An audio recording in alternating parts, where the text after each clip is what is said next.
Hello and welcome to another sphere video. Today we are talking about the Galardhon spheres. The spheres you get from rate class X5 and X6. And as a TLDR for this video, these spheres are not worth it in the slightest. We'll get into why here as we go over the spheres. So the way these spheres work is there are 9 5-star rarity spheres that go into 21 different 6-star rarity spheres. Yeah, it's a complete mess, and the buffs you get on the 21 6-star rarity spheres are based off the buffs from the 5-star spheres. So yeah, it's just a big giant mess if you're trying to figure it out and like go through and figure out which ones are the best ones. And in my opinion, there are only 4 that are like the best ones. Really, there's only one that you want to use in general, but we will get into that here in just a moment. And that moment being right now with Lustful Torments. So there are only 2 buffs that are really worthwhile with Lustful Torments.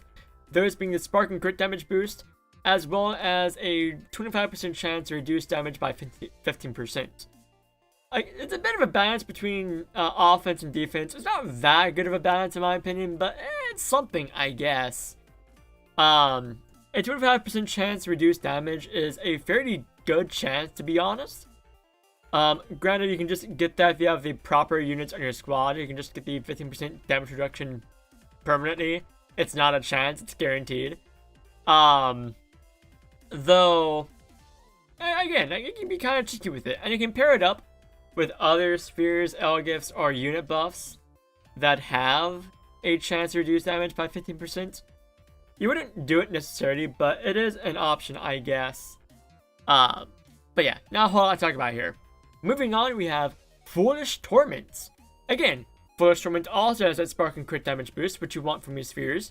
Seeing as Spark does not have a cap, and Crit, you can get that Crit cap very easily, but it's nice to have that just, in case you need that extra push. Foolish Torment also has a further damage reduction when guarding. That is a 10% chance of reducing even more, not 10% chance, 10% additional reduction of damage, and a 7% chance to reduce damage to 1. So that small chance to reduce damage to 1 is kind of cheeky, but it does pair up with other effects that have a chance to reduce damage to 1. So you can pair it up with other spheres, with L-gifts, with units who have a chance to reduce damage to 1 to get a further chance to increase your odds of just taking 1 damage instead of the hundreds of thousands, if not thousands. So yeah, Force Torment is kind of cheeky. It's more on the damage reducing than on the attack boosting, but it's considered to be a special sphere, much like Lustful Torment is, which pairs it very nicely with Foolish Desire. Foolish Desire is definitely a damage reduction sphere, meaning you can actually pair it up with Foolish Torment and Lustful Torment. It does nothing but reduce damage, and there are 3 big buffs that you get from Foolish Desire that pairs it very nicely with the last 2 spheres. Those buffs being the further damage reduction to guarding, for a grand total of 20% damage reduction when you guard, if you pair it up with Foolish Torment, that is. Which is, again, that's taking even less damage. That's taking 1/5 less damage, which is pretty nice. You can pair it up again with other buffs for when you guard, so it makes it kind of nice for RC7 when you're just sitting there and guarding. It also gives you a small chance to reduce damage to 1.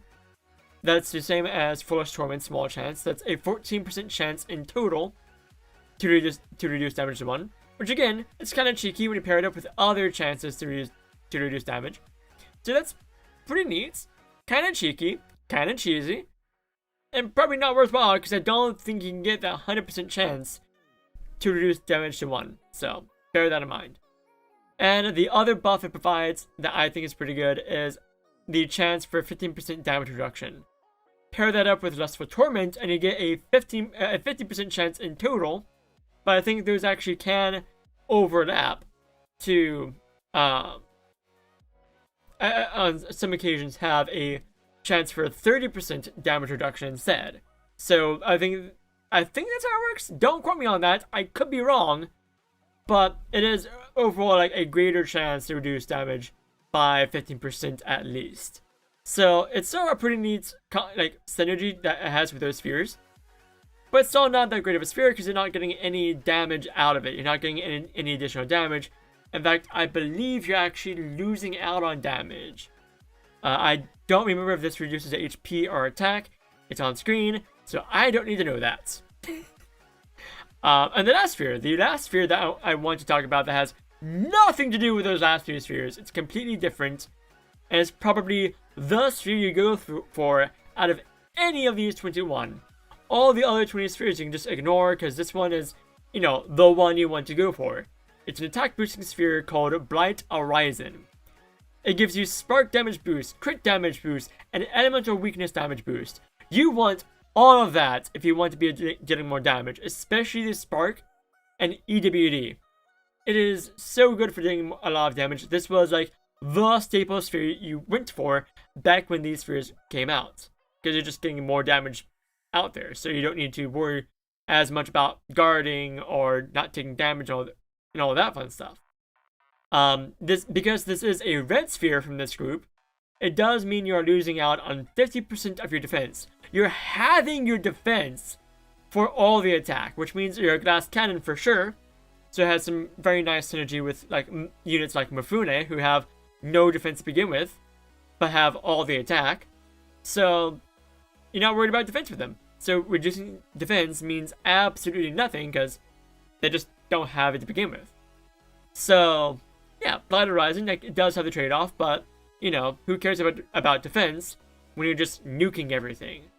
And Blight Horizon definitely helps out with that. So, as I mentioned, all these spheres were good back when they came out, Blight Horizon especially, but now they're just not good.